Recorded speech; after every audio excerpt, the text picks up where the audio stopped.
Hello everyone, this is a lesson on difference of two squares. Okay, the word says difference of two squares, so it means we must have squares.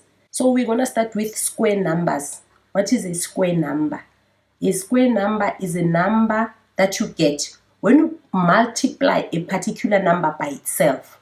For example, 1 times 1 will give you 1, so 1 is a square number. 2 times 2 will give you 4, 4 is a square number. 5 times 5 will give you 25. 25 is a square number. So all of these numbers are square numbers. You really need to memorize them because when we are doing difference of two squares, you need to recognize whether a number is a square or not.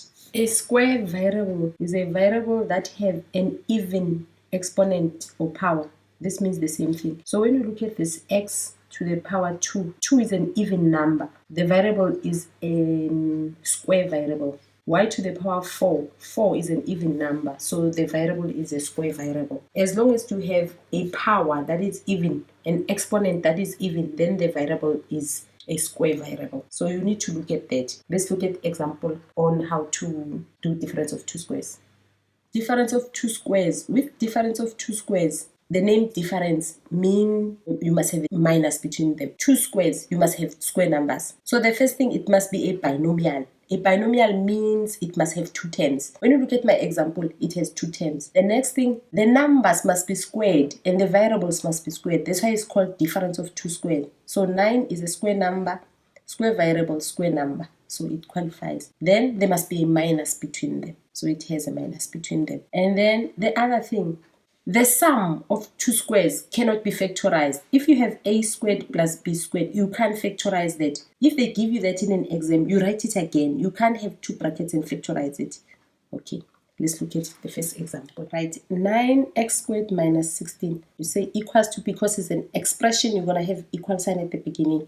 Then you have two brackets, right? In the first bracket, you write the square root of 9x squared. The square root of 9 is 3. The square root is what number do I multiply to get 9? So 3 times 3, what number do I multiply by itself? So 3 times 3 will give me 9, x times x will give me x squared. So the square root of x squared is x plus the square root of 16 is 4 in your first bracket. In your second bracket, you write exactly the same except for the sign, you change the sign. So it's 3x minus 4.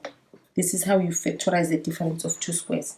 Let's look at example 2. Now with our example 2, it qualifies with the two terms. I have two terms, I have minus between them, but 5 is not a perfect number and 20 is not a perfect number. So we take out a common factor first. Common factor of 5 and 20. So the common factor here is 5, then bracket. 5 times what will give me 5 times 5 times 1. And then 5 times what will give me 5x squared. 5 times x squared. Then the sign doesn't change, right, minus. And then I need to find a number. 5 times what will give me 20. Take your calculator, say 20 divided by 5. Multiplication is a reciprocal of division. So I say 5 times what? Give me 20. So I reverse it. 20 with your calculator, divide by 5, you'll get a 4. Y to the power 6.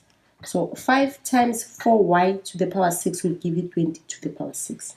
Okay, then when you look inside the bracket now, it is the difference of two squares. This is the perfect square and this is also a perfect square. So we're going to factorize that. Is equals to, then you don't forget the 5. You always write the 5. When you leave the 5 out, you're making your sum wrong. Then two brackets, x here, x there, plus what will give me 4? What number? 2 times 2. So the square root of 4 is 2. The square root of y to the power 3 is 6 is y to the power 3. So here you have x minus 2y to the power 3. So this is how you factorize difference of two squares. This is the end of our lesson. Thank you for watching.